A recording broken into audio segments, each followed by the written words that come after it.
আপনারা সবাই ধর্ষকের বিচার যদি হয় কতটুকু খুশি হবেন আমি জানি না, তবে আমি সত্যিই চাই বিচারটা, প্লিজ। আমরাও এই ধর্ষকের বিচার চাই। এই মানুষরূপী জানোয়ারদের দৃষ্টান্তমূলক শাস্তি আমরা এই বাংলার মাটিতে দেখতে চাই বিদায় 18 কোটি মানুষ এই ধর্ষণের বিচার চাইতেছে। তারা প্রতিনিয়ত বলতেছে এই অমানুষদের দৃষ্টান্তমূলক শাস্তি দেন, শুধু আপনি একা না। আসসালামু আলাইকুম দর্শক, কেমন আছেন সবাই? আশা করি অনেক ভালো আছেন। যে যেখান থেকে আমার এই ভিডিওটা দেখার জন্য ক্লিক করেছেন সকলকে জানাই আন্তরিক শুভেচ্ছা ও অভিনন্দন। আপনারা দেখছেন একটা মেয়ে যিনি কিনা নুরুকে বলতেছে যে তোমার কত বড় সোনা হয়েছে, সেই সোনা আমি দেখতে চাই। নাউজুবিল্লাহ। আসলে সোনার রূপা সাধারণত আমরা সবাই ব্যবহার করি বাসা বাড়িতে, আমি না আবার মানে আমাদের মা বোনরা ব্যবহার করে থাকে। আসলে তিনি কোন সোনার কথা বলছে সেটাই আমার বোধগম্য হচ্ছে না, যে তিনি কি বোঝাতে যাচ্ছে। আসলে কথায় বলে এক দেশের ভাষা অন্য আরেক দেশের বুলি। কথায় বোঝা যাচ্ছে যে তিনি কি উচ্চারণ করার চেষ্টা করছে। মূলত বাংলাদেশের মানুষ এটাকে ভালো কথা হিসেবে নেয় নাই, যার কারণে এটাকে নিয়ে বর্তমানে এখন আলোচনা এবং সমালোচনার ঝড় উঠছে সারা দেশে, যে এই মেয়ে এই ধরনের ব্যবহার আচার আচরণ কেন করতেছে, সোশ্যাল মিডিয়ার মাধ্যমে এত নোংরা ভাষায় তিনি কেন কথা বলতেছে, তিনি ধর্ষণের প্রতিবাদ করতে গিয়ে তিনি কেমন আচরণ করতেছে সারা বাংলার মানুষের সাথে। আসলে এসব দেখে অনেকেই বিভ্রান্ত বোধ হচ্ছে, যার কারণে আমিও আজকে এই ভিডিওটা উপস্থাপন করতে যাচ্ছি। হ্যাঁ দর্শক, তার কথার সাথে আমরা রিপ্লাই দেওয়ার চেষ্টা করব, তাই ধৈর্য সহকারে সম্পূর্ণ ভিডিওটা দেখতে থাকুন কি হতে চলেছে। নাও স্টার্ট। নুরু, তুমি যদি একটা ধর্ষিতাকে যদি তুমি বলো দুশ্চরিত্রাহীনা, তুমি কি? তুমি কোথা থেকে এসেছো? তুমি কোথায় আছো? আসো তুমি, আমি তোমাকে ধরে নিয়ে আসবো। আমি র্যাব না, আমি পুলিশ না, আমি প্রশাসন না যে রাত 2টা বাজে আমি ছেড়ে দেব।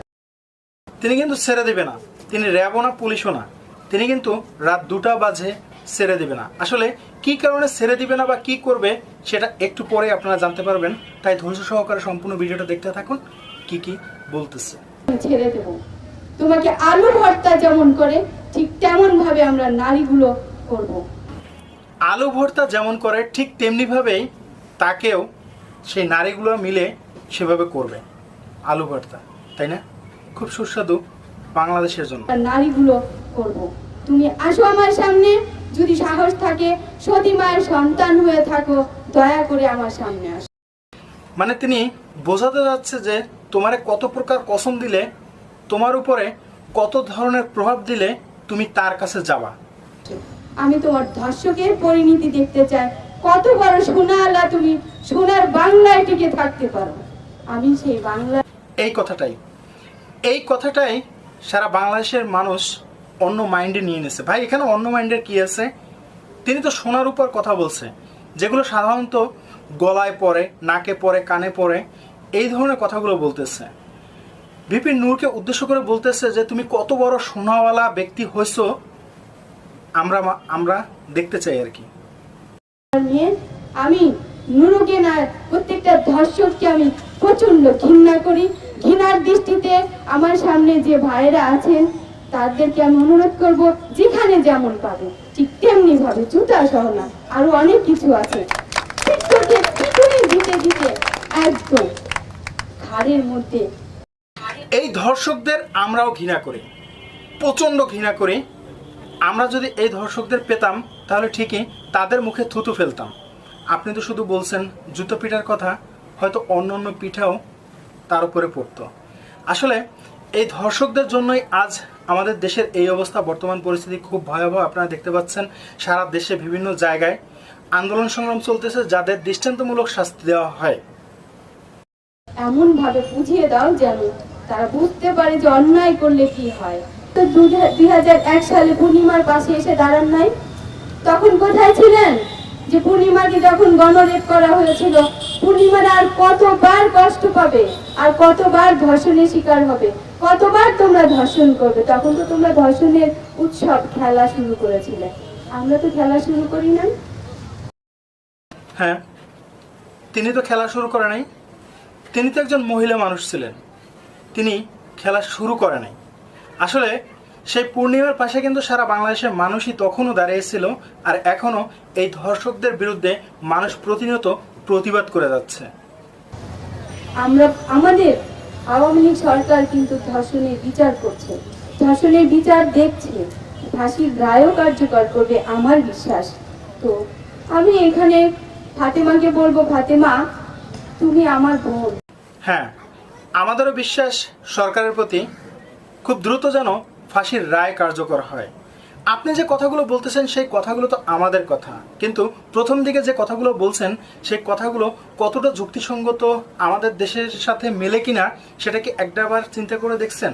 অবশ্যই আপনি চিন্তা করে দেখেন নাই বিদায় সেই ধরনের একটা কথা বলছেন যেটা আমাদের দেশের সাথে কখনোই মেলে না।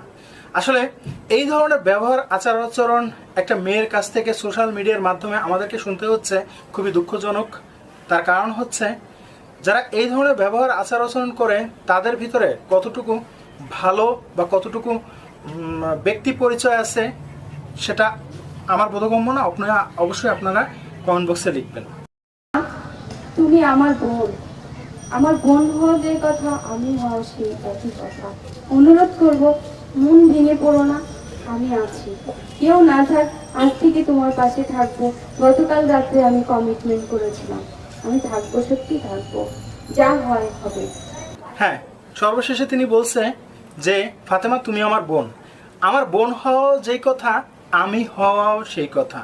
অর্থাৎ বোন এখন না খেয়ে অনশন করতেছে ধর্ষকদের যাতে দ্রুতগতিতে অ্যারেস্ট করে। আপনিও ওই জায়গায় বসে থাকেন, ওইভাবেই না খেয়ে অনশন করতে থাকেন, তাহলে হয়তো দ্রুতগতিতে ধর্ষকদের গ্রেপ্তার করা হবে। আর একটা জিনিস আপনি মনে রাখবেন, যেন ধর্ষকদেরই উপযুক্ত শাস্তি দেওয়া হয়, তাদেরকে যেন গ্রেপ্তার করা হয়, যেন বিনা অপরাধে কেউ যেন ফেঁসে না যায়। দয়া করে একটা কথা আপনি মনে রাখবেন যে নুরু কিন্তু আপনি ওই ফাতেমা নামের যে মেয়েটা নুরুর নামে অভিযোগ করছে সেখানে কিন্তু স্পষ্টভাবে উল্লেখ করা হচ্ছে যে নুরু হচ্ছে ধর্ষকের সহযোগী।